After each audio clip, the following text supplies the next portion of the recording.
Hello, ladies and gentlemen. Welcome to another episode of Birds of the Rodeo. My name is Eric, your resident Eagles fan. I'm Orlando, the resident Cowboys fan. And this is Birds at the Rodeo. Again, this is a podcast where we speak everything Eagles, everything Cowboys, everything NFL, and everything in between. Yeah, right. Well, before we get into the news of the day, because I want to talk about Atlanta, because that's a whole sticky situation right there. Right. What's up, man? How's work been? How's the week been for you? Nothing too crazy. Just can't complain about too much. Just keep on pushing. Keeping on, right? How you been, man? I've been cool. I mentioned earlier to you before we started recording, I had a holiday party at work. Right. That was a fun and festive time. At the end of the year, I guess we always get around that time where you start to appreciate the people you work with, and sometimes you realize you don't appreciate some of them. I'm not saying about that any of my coworkers. I love you all for any write that piece. And I mean that sincerely. But yeah, no, it was a good time. Holiday party. It's about to be Christmas. Speaking of Christmas, have you gotten your Christmas gift shopping done? Not all of it. Got some of it done. Not all of it. I did some of it this past weekend. How many more gifts you got to get? I'm not even too sure because sometimes there's some gifts I don't know if I'm actually getting. There's people in my life where we just don't really exchange gifts like that, so I'm just kind of debating on whether or not to grab them something. So yeah. Nothing too crazy. Just a few more. I got one more to get. It's my brother's, and I think I found it. I just got to go. Because I'm not going to lie to you, because I don't think he's peeped the podcast, so I'm just going to say it on here. It's going to be a tool drawer, like an actual tool drawer that he can put all his stuff in. He's a do-it-himself man. He's a handyman for sure. Because honestly, the original gift, it was going to be a Detroit Lions huge LED neon sign. Right. Because I got him one last year, but it came a lot smaller than I anticipated it being. So my sister-in-law, she kept saying he really wants the bigger sign. I was like, oh, okay, well, I'll see about it, but I'll be real with you, the huge ones, those run a pretty penny. Expensive. Yes, okay. Which I'm not saying I wouldn't spend that money on my brother, but it's you know what? Let me get you the tool drawer. Let's let's focus on the Detroit side next year. We'll see if they win a Super Bowl. Maybe I'll give it to them. Who knows? Right, that makes sense. Yeah, so I just gotta get that out the way. I got one in my cart right now. The tool drawer that is, but I just gotta. I probably gotta go to freaking. I think it's Home Depot and just buy it because it's not one of those things where that's not a gift where you can wrap it. You know what I'm saying? You just gotta just give it to him. Just give it to right. You can't wrap that. So that's probably what's gonna end up happening. But yeah, no, man, Christmas is almost here. Like you said, you doing Christmas shopping. I'm almost doing mine. It's the spirit of the holiday season. But enough about that jazz. Let's get right into it, man. Atlanta announced not even 3 hours ago that they are benching Kirk Cousins. Your immediate reaction? It sucks to be wrong because I thought Kirk was going to be the one that came in. You and me both. Atlanta was my sleeper team. Right. I thought Kirk was going to be the one to make them the sleeper team while people were sleeping. He's going to come in and finally be that piece that got Drake London the ball. Who he hasn't done a bad job of getting Drake London the ball. No, he's just making mistakes. Right. There's too many mistakes. Kyle Pitts, I thought he might have finally flourished being the 4th overall pick that he was expected to be. We've never really seen that. It's been a lot of potential. What ifs, and it just hasn't flourished. Bijan, obviously he's a decent back, but with all the mistakes Kirk is making, it hurts. But I'm excited to see what Michael Penix can do. So. Yeah. No, I'm with you 1,000%. I don't understand what Atlanta's rationale was to draft Michael and sign Kirk like that. Because now they're in a situation where, you cut him. The dead cap hit is $40 million. Right. I understand the draft of Michael Penix, but it's just the signing of Kirk for that contract. Why would you here's my thing. If you knew you wanted to draft a quarterback early, okay, again, you probably could have got Michael Penix Jr. in the 2nd round because nobody was going to take him in the 1st. At least that's what the word coming out of the street was when draft season was around. Because of his injury history and his age and all that, he was probably going to slip to the 2nd round. You could have got him for a 2nd round draft pick And you could have addressed a much-needed edge player because, they brought Matthew Judon in. He's not doing much of anything for them right now. I don't understand what Atlanta's thought process was here. I really don't. Because now they're in a situation where it's like, okay, you got a quarterback making $65 million plus guaranteed on the bench. And so the question becomes now, right, like, where's Kirk Cousins? Because surely he's not going to stay in Atlanta after this year. And it's like, who trades for him with that contract? Who takes on that situation when... Yeah. It's like he regrets. It's not like he's coming off a better season. You know what? He upped his trade value. I don't know what somebody. It's obvious somebody would. Oh, Atlanta's gonna have to eat a lot of that contract, right? Like a lot. I thought of some teams though. I mean, let's just talk about the QB needy teams, right? The Raiders, the Giants. But those are teams who have high draft picks, right. The Browns. I don't think any of them would. I don't think they would trade. I feel like they're investing more in their future rather than a Kirk Cousins who. I guess if you're I don't know. For me, I guess to me, the most logical place in my head right now is Cleveland. I honestly can't even see him. What do you as a starting quarterback anywhere else after this? He getting paid like one. Well, yeah, that's what that. So that's what I don't really understand. I don't really see where he goes from this. So you don't see a team pulling the trigger and trading for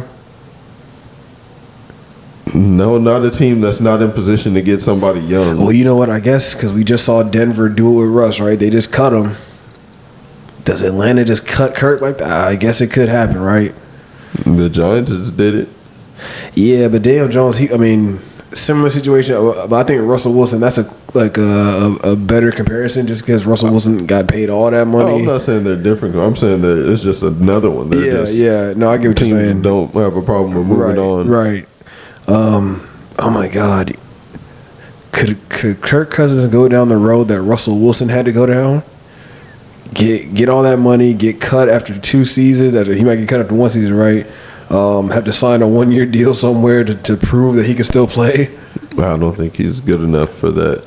Oh, you think Kirk is done as a starter? I mean, I feel like it's different from Russ. Russ at one point was a top quarterback. Kirk Cousins at his best was a top 15 quarterback. Yeah, well, you know what I will say. Last year in Minnesota, before he got hurt, he was having an MVP caliber season. Just the numbers he was putting up, that's true. I remember that. But I will credit that to Kevin O'Connell because look what he's doing with Sam Darnold now, right? Yeah. So Kevin O'Connell is obviously a good quarterbacks coach, a good offensive coach. God, yeah, it's crazy. Is it over for Kirk Cousins as a starter in the league, bro? Is it over? Oh man, that's tough to tell. I think some team. I mean, honestly, dude, if I'm Cleveland, if you're Cleveland, I don't even know because Cleveland. I mean, they just benched Jameis Winston. Yeah, but I feel like they're bad. They'll have a top pick. I don't know. See, I got to see where they're going to land though, because I don't know what draft picks they gave up. But I feel like there's enough quarterbacks for all the teams that want to draft a quarterback. I don't know, man. I mean, because after Shador and Cam Ward, who we talking about? I mean, Dylan Gabriel. I mean, I don't know if I take him in the first round. Quinn Ewers, I definitely wouldn't take him in the first round. I think teams will though. I think they'll take. They probably will because that's what happens every year, right? Like all the top quarterbacks coming out, they get pushed up the ladder, and that really doesn't help them or the team. So yeah, I don't know, man. I guess we're gonna find out, but it is apparent that Kirk Cousins, Kirko Bangs in Atlanta, that era is over. Yeah, quick, fast, and in a hurry. Moving on to some more NFL news, I wanted to get into it with you on this, and it's crazy because you said you hadn't heard about this, or you didn't even see it. I feel like maybe when you say it, I'll be like, oh, I kind of. So Thursday Night Football, the Rams are playing the 49ers, and 49ers linebacker De'vondre Campbell refused to come into the game. He literally said, and I quote, "I don't want to play." Oh, I saw. Okay, so what I saw the fine he got, or they suspended him the rest of the season. Yeah. They suspended him the last 3 games, the rest of the season. They're not going to cut him outright because then they would still owe him money. They're suspending him so they can take the money back. He got a lot of scorn from his teammates, or I guess former teammates at this point, right? Because he's done. Kyle Shanahan was kind of like, it is what it is. Like, we'll figure it out. Like, that, it is what it is at that point. Apparently, John Lynch, the GM, got into a conversation with him in the locker room. After?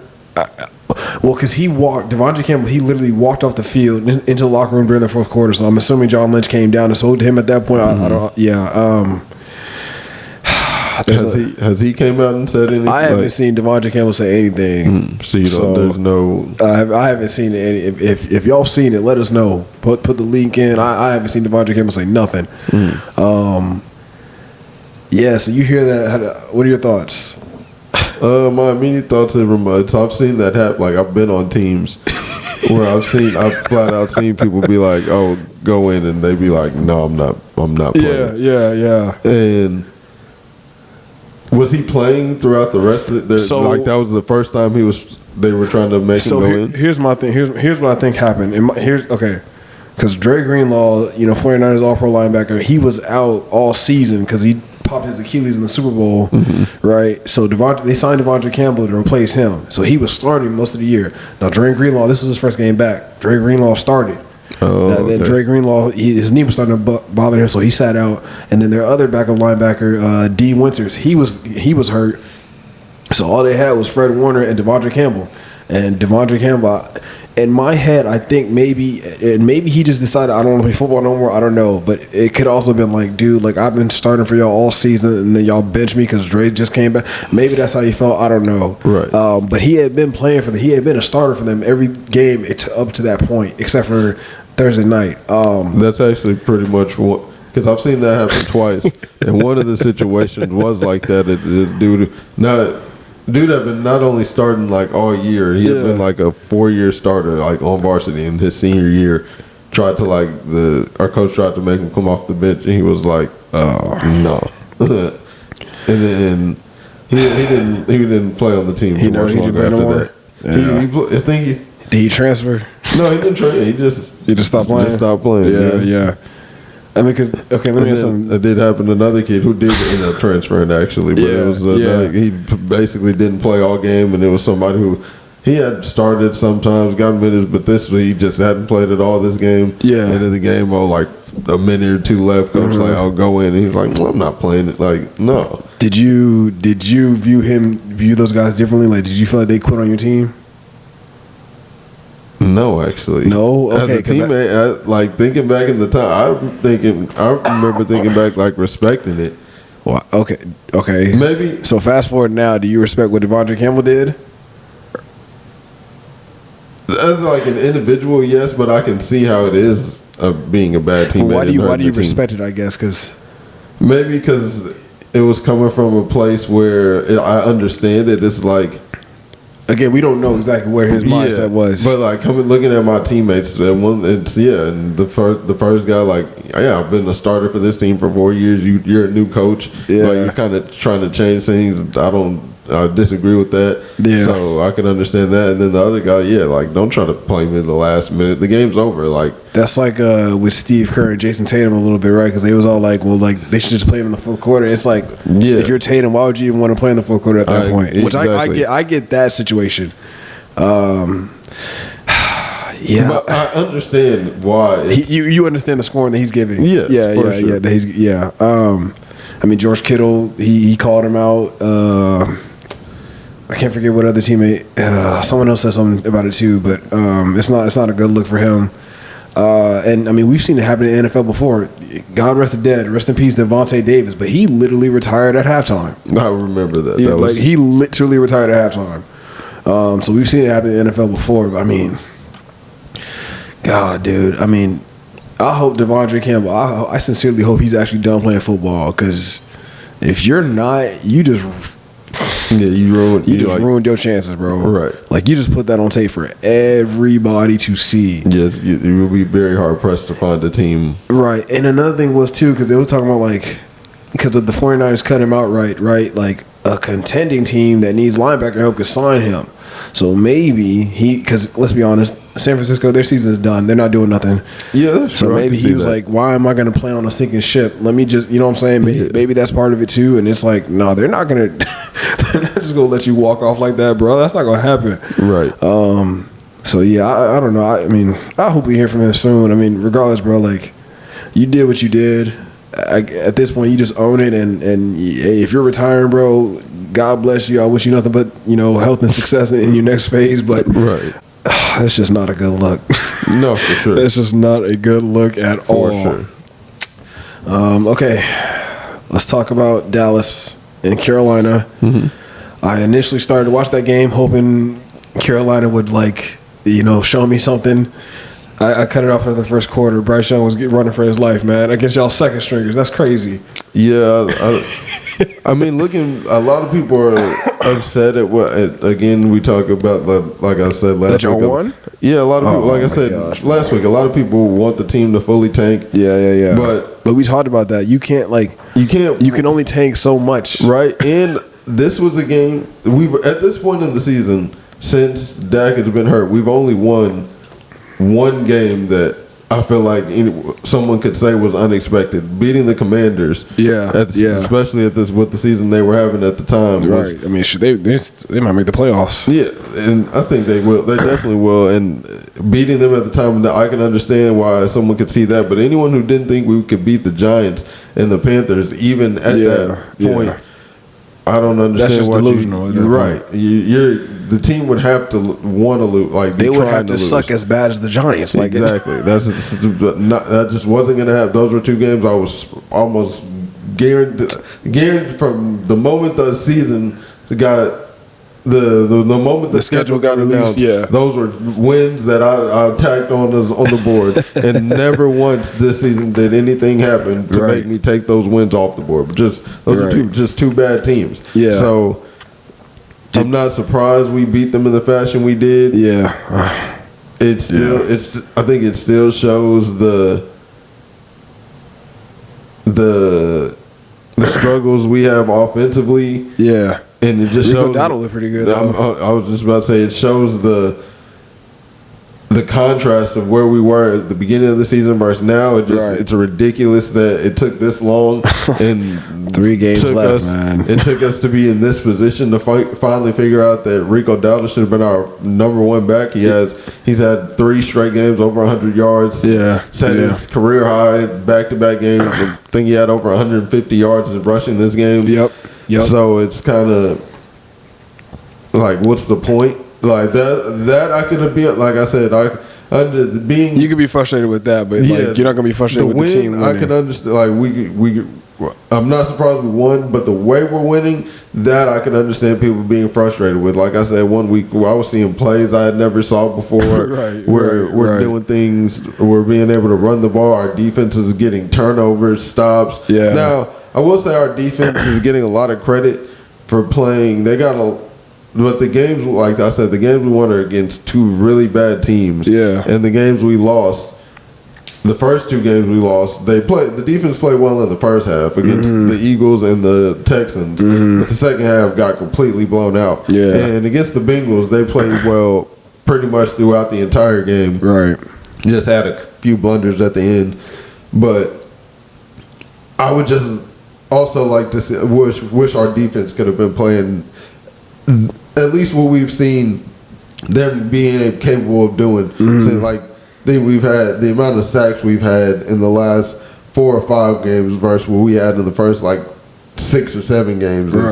Right. Astronomical, night and day. So the way we're winning is it kind of it's sucks. Bittersweet. It's bittersweet. It just, I hope it might suck just because it's showing things that looking like Mike McCarthy might be doing a good job. There's all that talk, man. And it's no, man. It's too late. All that talk, man. They're doing this against bad teams. Yeah. At a point in the season where nothing matters. Yeah. So you can hope that Jerry is taking this with a grain of salt, right, and realizing what is actually going on out there. Let me ask something though, Because I was speaking to one of my coworkers, huge Cowboys fan, and he is a firm believer Rico Dowdle RB1 for the future. Has that? Because I know you were like, nah, not really. Have your thoughts changed on that? Since he's earning his spot. I would just hate for it to, I don't know, not be, like I said, it's been against the three teams he did it against were the Giants, the Bengals, and the Panthers. Three of the worst defenses in the NFL. In the league. Right. So that's why I would also take that with, like you just said, with a grain of salt. Yeah. So no, I get you. I just think that while it'd be nice if he was, I think those are really big shoes to fill. Because we would want to. I mean, you still need to add another running back regardless. Exactly. And like I firmly believe, like I said last week, that him being a part of your running back room works if he's not the best back. Yeah. Him being your second best back, it puts you in a really good spot. You have a really good running back room. If Rico Dowdle is your second best running back. Mm-hmm. No, I hear you. So, I mean, because you mentioned McCarthy too, man. I mean, all these talks keep coming out a little bit here and there. The Cowboys might want to bring him back. I don't know how many times I can say I don't understand it. I'm done. He had a chance. It's not even about the injuries. I feel like that's a lot of people are going to look at that as a scapegoat when you look back on this season down the line. Yeah. But I think that's a huge cop out to mask all the shortcomings that he had this season. Like I said before, all the injuries, week after week, I came on the show begging for him to open up the offense, change things up, because what we were doing just was not working. Right.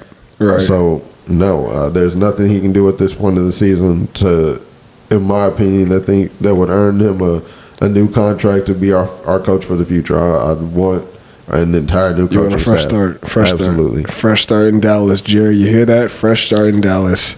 Absolutely. Actually, okay, before I dive deep into Philly, did you see, and it's kind of it'll circle back around later, but did you see the end of the Buffalo and Lions game? No, I did not.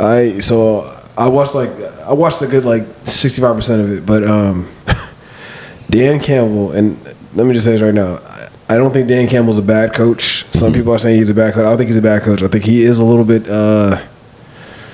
aggressive. I think he's overly aggressive. I think he's reckless sometimes, and I think that'll cost his team in the end. Dan Campbell decided to go. He decided to go for an onside kick with 12 minutes left to go in the fourth quarter. Sounds like him. Obviously, Buffalo recovered. Not only did Buffalo recover, Mac Holland, the receiver that recovered it, he took it down the 5-yard line, and then Josh Allen walked in. With the new rules, you can't even. It's not no surprise. Yeah, which we can talk about that too. Yeah, because I don't like that. I don't like that. Maybe he would have had a prayer shot if he could have done it like that, but. The NFL. I don't know why they made it like that, dude. Because if you don't have to, if you have to declare it every time, and you line up like a regular kick, and with 12 minutes left, no one's expecting that. Of course not. You kick it you have a way better chance of actually getting it. Yeah, no. So Dan Campbell and the Lions. I just want to say this. I hear the argument that they have a lot of injuries and, all this and that. I'm not here for it, and I'll tell you why. Because in 2017, when the Eagles won the Super Bowl, we lost a good, 20 players, right? Including our MVP caliber quarterback in Carson Wentz, including all, 3 of our starting O-line, man. A lot of our D-line, we had Corey Graham back there playing safety for us, bro. We had a lot of key injuries. Right, so because here's my thing. In the end, if you want to talk about injuries, okay, then are you coaching? Because we speak about this all the time, right? Are you coaching and developing your second and third stringers to be ready in case their number gets called? Because eventually their number is going to get called, right? So, what are you going to do in that situation? You know what I'm saying? So I'm just, because that's what everybody's talking about now, right? Detroit has all these injuries and everything. I'm like, yeah, they do, and so what? We all have. Every team has injuries, right? It's to me that's the time of the year. You know, we're all fighting off stuff. I mean, we just lost Brandon Graham for the year, bro. You know how I keep forgetting about James Bradbury has been on IR this whole time. I forgot he was even on the team. Right. Now, granted, he was bad last year, but he was our starting corner last year. You know what I'm saying? Yeah. So, while I feel for Detroit having all these injuries, I don't want to hear it as an excuse because every team has injuries, and you know what? The best teams and the best coaches figure out a way to overcome that, in my opinion. I don't really agree. I think. Oh, okay. I'm not saying injuries don't play a part. I can understand, especially being an Eagles fan, and that's how y'all won the Super Bowl. I'm not saying injuries don't play a part. Let me just make sure that you understand that. Yeah, no. I think that Super Bowl was. I don't mean this in the sense I know exactly what you're about to say. I don't mean the sense of the fluke like y'all didn't deserve it. I mean the sense that like winning that way with all those injuries. Yeah. Most teams aren't going to do that. No, it's hard. Actually, no team is going to do that. It's hard. Out of the what Super Bowl are we at? 50. What is this? 50? Oh my God, I feel so bad right now. They were 57, 58, something like that. Yeah. You can probably less than 5 have been won with that amount of injuries. Hey man, because at the end they say stuff like all the time. At the end of the year, it's who's ever the most healthy. Yep. If you now I'm not saying like they haven't. I don't think they've lost enough pieces to where it should be the Lions. Yeah, they've lost a lot of pieces. I don't think they've lost enough pieces to where it should be a excuse. Yeah. I mean, David Montgomery. They still have Jahmyr Gibbs. Yeah, but David Montgomery was a huge piece of that, bro. Like they were both about to rush for 1,000 yards. Yeah, but when you still have Jahmyr Gibbs, but now Jahmyr Gibbs has to take all the hits that David Montgomery was taking. Okay. That's why I think. When you. It's a part of the team building aspect. They built a team Aiden Hutchinson, well enough to. I'm gonna look this up right now. And who did they sign? They signed Jamal Adams. No, they signed a D lineman to replace. Oh no, they traded for Zadarius Smith. Yes, how's he been doing? I mean, he's. I think he has a few sacks on the season. I'm looking up everybody on their IR right now because they've lost a lot of guys. Like I'm not even gonna front like they haven't lost a lot of guys. They have 22 players on injured reserve right now. 22. How many of them were starters? Okay, hold on. I'm gonna count the list. Here we go. 1, 2, 3, 4, 5, 6, 7. 7 of them were starters. And even after that, though, they lost a lot of key, reserves and second and third stringers on defense. They lost a lot of guys, bro. I mean, Aiden Hutchinson obviously highlights that. Broke his leg in the Cowboys game. Lee McNeil, their star D tackle, lost him this past week.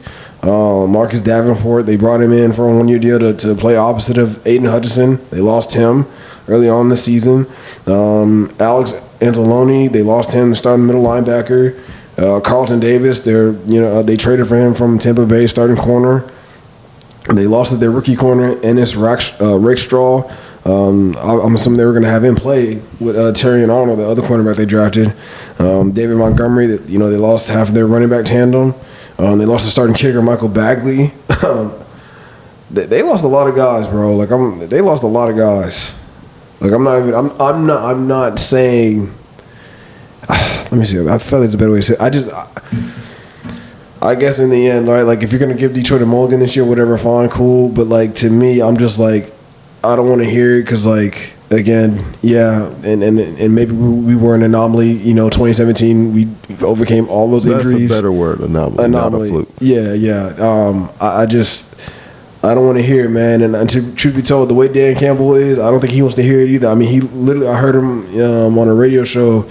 Earlier, he was like, yeah, we got all these injuries, so what? We get next man up. We're going to come out here. We're going to play football. He said, I want football players. That's literally what he said. I want football players. We're going to come out here. We're going to play football.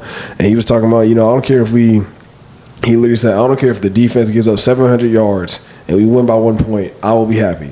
That's literally what he said. So I think Dan Campbell, I think he has the right mindset just in terms of keeping his team pushing and not, getting hamstringed mentally by all these injuries, right? Like, yeah, you got guys going down, man, whatever. What you going to do now? You know what I'm saying? That's my whole take on it. Yeah, I'm not like not wishing anything on anything, but I think they would be. I think they're still a tough out. I think they're another significant injury. Like they have plenty of like from getting a mulligan for me. That's what I'm saying. Like, I think they would need. They have enough pieces right now, enough of their key guys left to where they should still be contenders. And I mean, like they were. They didn't just get killed by the Bills. It was a shootout. Yeah. Jared Goff had a hell of a game. So yeah, I mean Detroit, they're still in the mix. Yeah, they're still in the mix. I still want them. I want their head on a spike, and I think I'll get it. But okay, speaking of Philly, obviously, let's get into it. Did you see our game against the Steelers? No, I was on the road on my way back. Oh, that's right. That's right. So I didn't get to watch it. I didn't get to watch. Man, let me tell you something. Shout out to the Steelers defense. Shout out to Terrell Austin, their defensive coordinator, because they came up with a game plan that was very evident. The game plan was to stop Saquon Barkley at all costs, and they did that essentially. I mean, he had 20 rushes for 65 yards, so they bottled Saquon up. So I will give them a hand for that. They literally forced us to throw the football. And we did it, and Jalen Hurts did it exceptionally well. 25 for 32 passing, 2 touchdowns, no picks, 290 yards. And I mean, we overcame some early mistakes, man. Early turnovers, early fumbles, and we had 2 fumbles, right? Only gave up 2 field goals off of that. Our defense played absolutely lights out. Shout out to Vic Fangio. He has our defense literally playing like the best unit in football right now. Yeah, man. It was a game that we needed. It wasn't clean by any stretch. I mean, we started to pull away down the stretch, but that's just, to me, that was more so just because our defense, like I said, man, we shut down Russell Wilson and the Steelers offense. George Pickens didn't play, so Russell Wilson didn't have a consistent deep field threat. Yeah, man, honestly, it was a game we needed because come playoff time, you're going to have a team like the Vikings or the Lions who are going to stack the box literally every down and force you to throw the football. Right. And they're going to try to stop Saquon at all costs. And we got to see if we can manage that. And we did, man. And we did it against a top AFC team in the Steelers. I'm still a firm believer in the Steelers out of the AFC. We didn't give up any big plays. We made it very uncomfortable for Russell Wilson. It was a grit and grind game, man. It was a grit and grind game. I love it. I like I said, I feel like we needed that game because it's easy to get comfortable and start to coast when the season is wrapping up. Excuse me. But yeah, no, man. I mean, I feel good. Especially coming off the Carolina Panthers game, I feel really good because, like I said, it's not a game where, and I didn't think we were going to come out and dominate the Steelers per se. I mean, the final score was 27-13, so like we did our job, we handled them, but their defense, man, the Steelers will always under Mike Tomlin, they will always have a top 5 defense. I don't know what it is. I don't know how that man does it. T.J. Watt is a dog. Alex Highsmith is a dog. Cam Hayward, he's 36, but he's still a dog. They brought Patrick Queen over from Baltimore. Mika Fitzpatrick is still nice. Joey Porter Jr., I think he will be nice. He's a bit handsy as a corner, but I think he'll develop pretty nicely. Yeah, man, Pittsburgh, dude. To me, they're still a heck of a team out of the AFC. To be honestly, I would take them over the Chiefs right now. Like I'm not gonna lie, I'm gonna say this. I think if Kansas City met Pittsburgh in the playoffs, I would take Pittsburgh. I'm not even gonna lie to you. I'll probably take Kansas City. Yeah, I know. I had this discussion actually earlier at work with one of my coworkers. Man, me personally, I am officially off the Kansas City Chiefs bandwagon in terms of them making it back to the Super Bowl. I truly believe they will get bounced in their first game in the playoffs because they're probably going to have to bye because they're the first seed right now. I don't see them beating Buffalo. Mm-hmm. I don't see them beating Baltimore. I don't see them beating Pittsburgh. If Kansas City has to see any one of those teams, I think they will get bounced. I'm not going to lie to you. Yeah, it'll be tough. I think they're, like everyone's been saying, they have a certain amount of black magic, voodoo They magic. just don't look right, man. They just find ways to win, and like I said, normally that's not the mark of a good team, but a team that's won back-to-back Super Bowls looking for a three-peat. I think they've earned the cachet. I think that three-peat fatigue is like settling in, and the fact that they're just still scraping by with wins. I feel like it's the end of that run, but they're still they're who they are until you knock them out, basically. So basically, once those playoffs come, we'll see. Basically, all we gotta do is watch. I don't see it, man. I truly think Kansas City season will be over really, really soon. I'm not gonna lie. I want to talk about MVP because Josh Allen. We just spoke about it. It was a shootout with Detroit and Buffalo, dude. Where are you at on Josh Allen now? Because I'm not gonna lie, if he keeps this up, bro, it's his for the taking. I think Lamar is still MVP. Okay. I think Josh Allen was right there. I think he's You think they're neck and neck right now? I will have Lamar above him, but I think he's second. Mm-hmm. I mean, Lamar, he had a heck of a game against the Giants, 5 touchdowns, but it is the Giants, right? So, for sure. Josh Allen, dude, that man has 11 touchdowns the past 2 games, bro. Yeah, and the last 2 games, it sucks that I actually haven't watched the last 2 games, but I also think, like I said, I think I've said this before on the show. I think like certain games like that, I think while I think it is impressive, it kind of ignores the entire season's body of work. And if you look at the entire season, I feel like Lamar is playing better than Josh Allen has. Numbers wise, like Lamar is literally having his best season of his career, statistically speaking. Like, he's shattering his numbers by far. But Josh Allen, his numbers aren't like what Lamar's is right now, but he's climbing, man. He's slowly but surely getting there. And again, we got to put into context who Lamar's playing with versus who Josh Allen is playing with. That's true. Josh Allen's best receiver is Khalil Shakur, right? Like, who? Right? Like, to me, I'm not gonna lie, I'm marveling at what Josh Allen is doing on a week by week basis, bro. Like, this dude is going up against the Rams, he's going up against the Lions, and he's just going in there and saying, you know what, F it, I'm going to do what I got to do. I'm Superman. Put the team on my back, and I'll make it happen. I know he lost to the Rams, but dude, if he would have had maybe like 2 more minutes, I think he squeezed that game out. I'm not going to lie to you. I really think it's Josh Allen, bro. It's definitely, he's having a great season for sure. Do you think if Saquon breaks Eric Dickerson's all-time rushing record, you think he'll get it? Oh, I think Saquon is but if we're talking in terms of who will probably get it is Josh Allen and Lamar. But I think he would need to break Eric, because that's what everybody's saying. Like, if he breaks it, it's his. Like I said earlier in an earlier episode, those tush-push touchdowns. I think if he got those, he would be the runaway MVP. If I see Saquon Barkley get tackled at the one more time, bro. Yeah, it's it's insane. Like, how that just happens. Like, again, Saquon Barkley, my running back. Obviously, I would love to see him win the MVP. I don't see it happening. It's crazy because I just want to see him break Eric Dickerson's record, especially as an Eagle. I just want to see him do that, which I think he will do that. I know he had a lackluster game against the Steelers, but we got Washington coming up. I think he can run all over them. I just want to see him break the record. Honestly, if he breaks it, do I think he'll get it? I think he'll make it tough. If he breaks the record, I think he'll make it tough on the voters.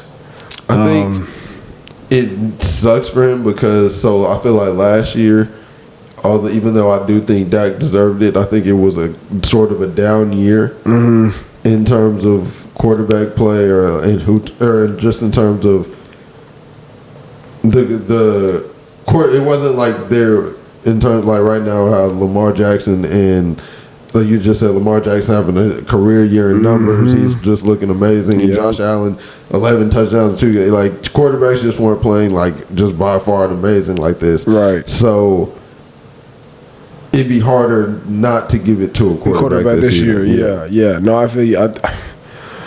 Here's what I think will happen. I think Saquon, I think the rushing record will be the equalizer, and I think the record will be the equalizer, right? Because I think if we finish, we're 10-2 right now. So if we finish 14-2, and the Ravens finish, 11-6, 12-5, that record comes into play, man. I think that'll give him the edge. I think if it plays out like that, I think it'll probably be between Josh Allen and Saquon, and I think they'll probably they'll definitely give it to Josh Allen at that point.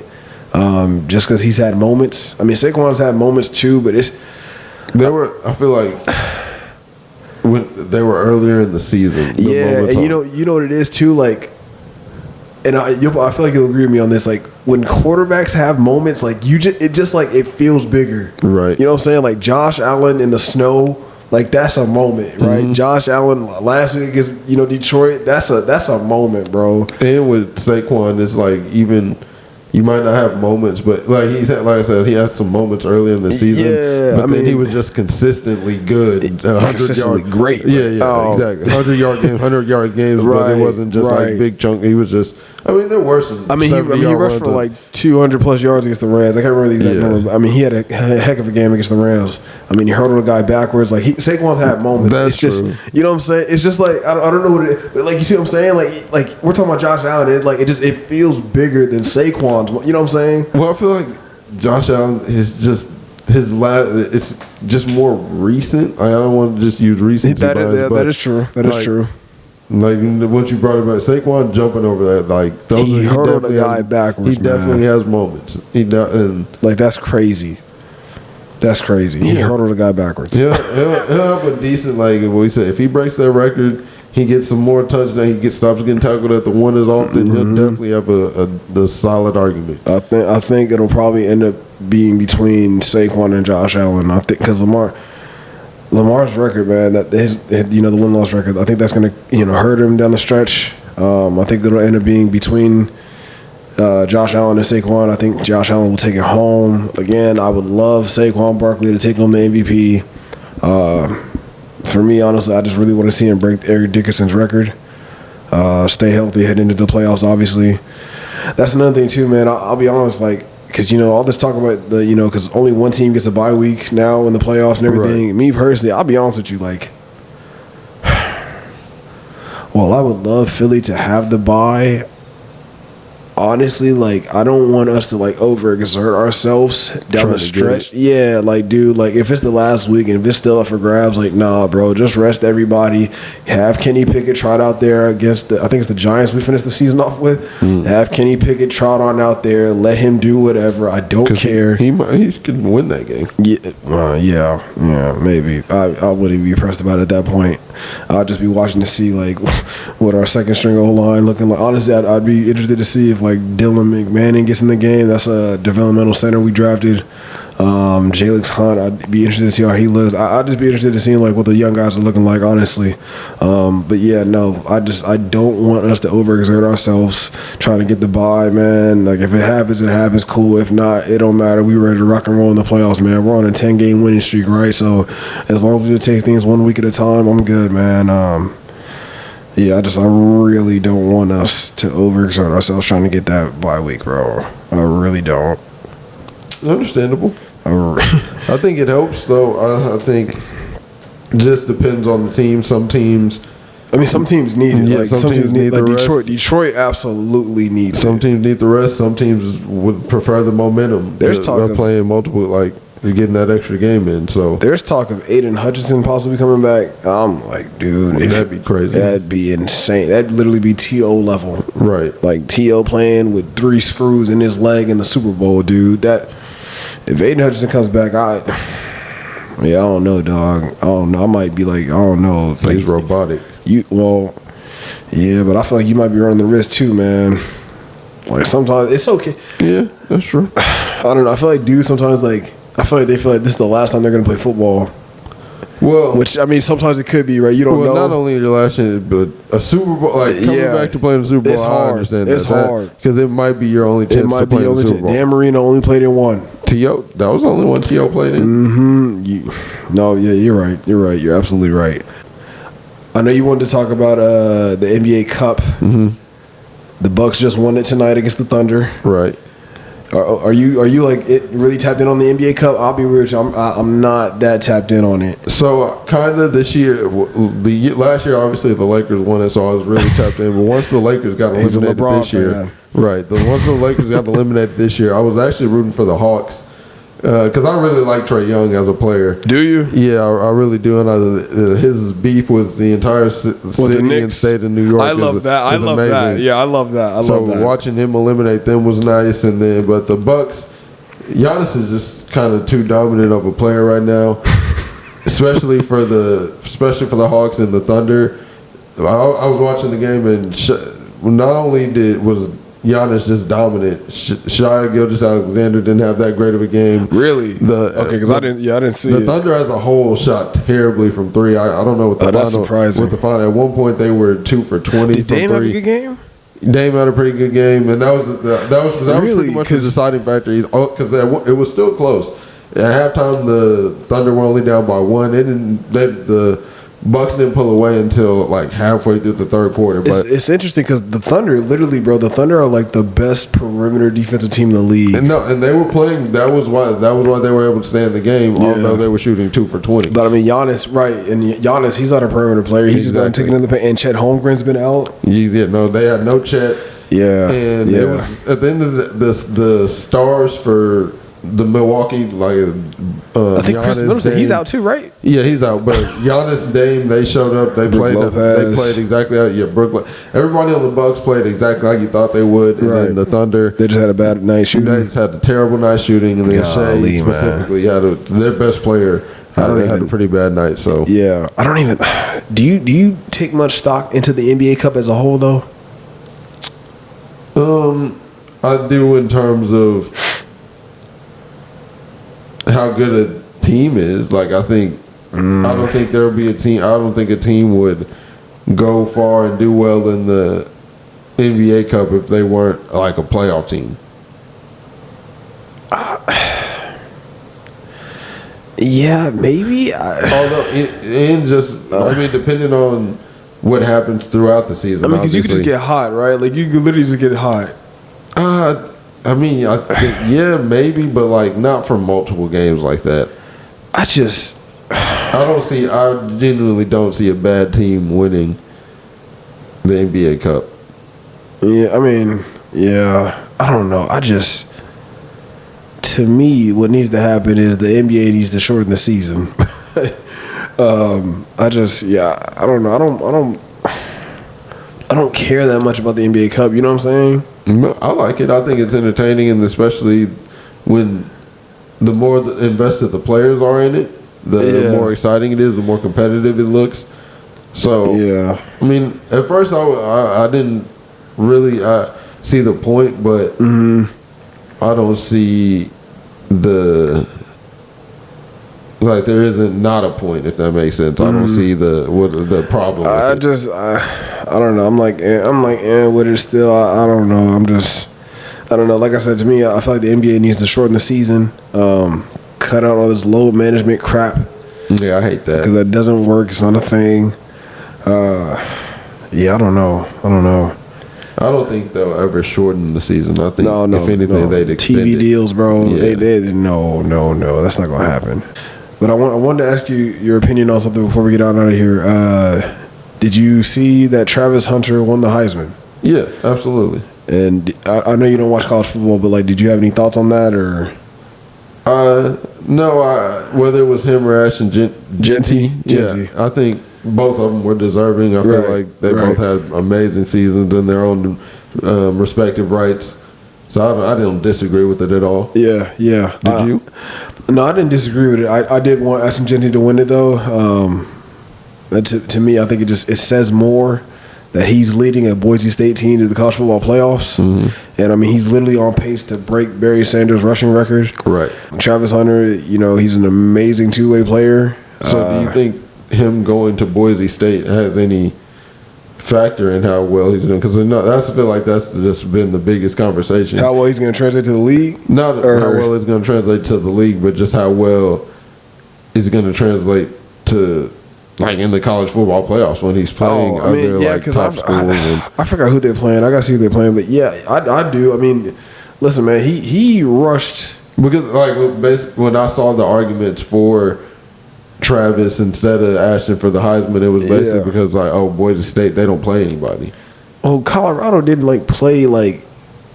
They didn't play a lot of great teams this year either, if I'm being honest. That's true. And I mean, shoot, Boise State, Ashton Jeanty, he had a 200-plus yard rushing game against the number one team in the country in Oregon. So, I mean, if people want to start, because, you know, that's what happens. They start knick-knacking and nitpicking. That's all that was, yeah. So, yeah, I mean, like I said, did I want Ashton Jeanty to win it? Yeah. Am I mad or sad or, like, disappointed that Travis Hunter won it? No. I mean, he had a heck of a season as a receiver and as a corner. And now he just needs to, I guess, focus on playing corner. That's what all the talk is for the NFL, that they want him to focus on corner, which it makes sense. I mean, he's 6'3", $190. Like, you don't find corners that tall that often. So it makes sense. Plus, as a receiver, I mean, I don't know. He might be a 2 or 3 at best in the league. Honestly, me personally, I don't view him as a number one receiver in the NFL. But I don't know, that remains to be seen. Yeah. Ashton Jeanty. It was funny though too, because Ashton Jeanty, I don't know. Did you see what he said about the Heisman? No, I didn't. He was kind of smug about it. He was like, "No, like I should have won it." Like it's like, okay, all right. Like, I mean, I get why he feels that way, but it's to vocalize it, I guess. I'm sure. It's because there's no point in saying. Come on, man. Why? Like, just give it up to Trav. Like, go out there and ball. Like, you're in the playoffs. He's not. Go out there and ball, bro. That's all you got to do. You know what I'm saying? But again, me personally, I like the bravado. I like players that show bravado, that like talk that talk, as long as they walk the walk, right? For sure. I was talking with one of my coworkers today about Caleb Williams. You know, when he was coming out, and you know, like when he was back at USC and he was playing Utah, and he had the F Utah on his nails and everything. Yeah. And I said, I like that. Oh yeah. As long as you back it up. I don't have a problem with it at all. Or, you know, if you get beat, if you get humbled, you own it, right? Yeah. That's all I want. So I'm here for the bravado. I'm here for the smack talk. I'm here for the trash talk. Just back it up. What I say about CJ Gardner, I'm here for all that jazz, bro. But start smacking dudes like he's smacking Xavier Legette. Did you see that? Yeah. Dude, Xavier Legette literally said, like, oh, he stuck me. Like, the way he talks, like, it's so funny. No, yeah, he's so, like, he's country, bro. Yeah. We might have to put that clip on that video, bro. He literally said, like, the way that Eagles said you stuck me, like, the way he said it, bro, it's hilarious. No, like, he has a hilarious He's hilarious. Voice. Shout out to Xavier Legette, man. I hope you figure out your Josh problem. Yeah. But one more thing before we get off the topic of college awards, just want to give a shout out to Jade Barron. Oh yeah. Family friend of theirs. I called it weeks ago. He was actually nominated for Thorpe. Yeah, he was actually nominated for Defensive Player of the Year. Him and Mason Graham. Forgot who they lost to. But Travis Hunter won it. Oh, there was a different award that they were nominated for. I can't remember what it was, but I know Travis Hunter brought home the best defensive player of the year award. I forgot what the name of the award is, but I know Travis Hunter won it. Okay, there was because it wasn't neither one Mason Graham nor Jade won, but I can't remember who did one. But he did win the Jim Thorpe Award. That was what I wanted to shout him out for. And that was something that obviously it's a goal of most top corners, but when he decided to come back for his senior year and wore the number 7, which is now it's kind of a tradition that he's kind of carried along as the best DB at the University of Texas. So that was kind of a long time coming for him. He, like you said, family friend from Austin, Texas. Grew up a UT fan, so it's really cool to see that. Really cool, really proud of him. Shout out to Jade Barron to see the player he's become. Jerry, make it happen. Bring keep him at home. Future Cowboy, baby. We don't need a corner, but we love a corner. I mean, well, yeah. We don't need a corner because we need so many other pieces, but we could use a corner. But you know, that's wishful thinking. We'll see. We'll talk about that in April. It'd be better for him if he's off the board by the time we get a chance to draft a corner. Yeah. So it'll be interesting to see how the corners go in this year's draft. Definitely. But yeah, like you said, shout out to Jade Barron, Jim Thorpe Award winner, All-American at UT, family friend, possibly future Cowboy. I don't know. I'm sure you and Omar, y'all would probably go crazy if that happened. Absolutely. Like insane. Absolutely. Like y'all probably be screaming so much your neighbors could hear you across the street.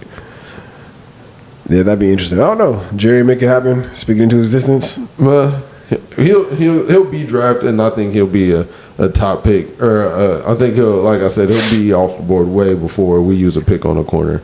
I think we wouldn't be even drafting a corner until we don't have a 4th round pick. So trade that for Jonathan Mingo, who even against his own former team who's the worst team in the NFL, couldn't do anything. A second worst team. I still give that to the Giants. Yeah, I could. The Carolinas, they're doing something. They're finishing strong. I could agree stronger with that, than they were. Did absolutely nothing. So they'll have a 4th round pick. So probably wouldn't even draft a corner till 5th. So he'll be off the board by then. Right. Shout out to him. Shout out to Jade Barron, man. Congrats on the Jim Thorpe Award. I'm not gonna lie, unpopular opinion, I got Clemson beating UT this weekend. I do. I'm not gonna lie. I'm going for UT. I usually don't. Like I said, I don't watch college football. Right, but I miss the playoffs and everything. Yeah, but I'm saying I usually don't. I don't root against UT, but I'm not. You're not a UT fan. UT fan. Growing up in Austin, they made the traffic. Everybody was a UT fan. It was kind of it got a little annoying. Right. The traffic was insane because of them. So I never really rooted for them. But now that we got a family friend on the team, definitely rooting for them. Hopefully, this could be the year they go back. They haven't won since 2006. I remember that vividly. Yeah.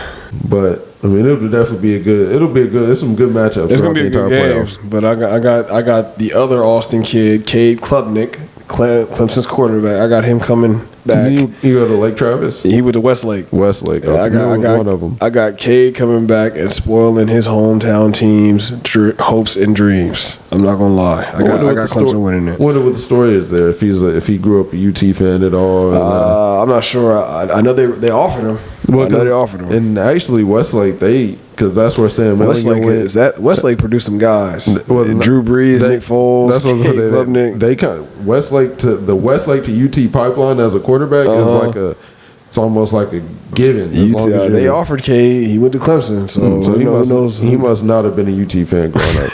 No, I'm serious because it's almost like the or maybe because he came out in 2022. Junior. So who? I forgot who UT had coming in at 2022, but who knows? Maybe I don't know. Maybe he just thought he'd make his own claim somewhere else. He's doing it. So I had a cousin who was Sam Ehlinger's #1 wide receiver when he was at Westlake, and it was like I said, it was almost Westlake is like an internship for UT as a quarterback. Yeah. We know what the deal is with that. Right. We know what the deal is with that. But we'll see Saturday. I got Clemson upsetting UT. We'll see. Obviously, Michigan, they're done. We got to play Alabama in the ReliQuest Bowl. I'll say it again. The ReliQuest Bowl. I don't even know what that means. Yeah, I've never heard. Don't even know what that means. Heard of that game. So yeah, it's bowl season in college football, playoff season. Love that. Games start to matter. You win or go home. About to get to that real soon in the NFL. I cannot wait. Yep. But until then, we will be here giving y'all our honest takes and opinions. Week to week. This is episode 15. I don't know if we said that. This is episode 15. Going 15 weeks strong, man. Can't wait to see what episode 16 brings us. 17, 18, 19, 20, all that jazz down the road. Yep. We appreciate all you tuning in, listening. Hey, follow us on TikTok, man. We're active on TikTok now. We got some posts up there. Go check out our video. Yep. Like it.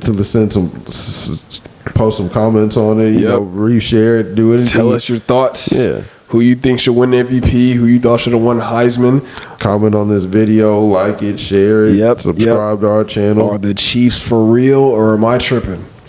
Do y'all think Patrick Mahomes really has that voodoo magic and is gonna win no matter what? Y'all let us know. I don't see it happening, man. I'm not gonna lie to you, but hey, ladies and gentlemen, thanks for tuning in to episode 15 of Birds at the Rodeo podcast. I'm Eric, your resident Eagles fan. I'm Orlando, the resident Cowboys fan. And this is Birds at the Rodeo. Until next time, peace. Peace. Later.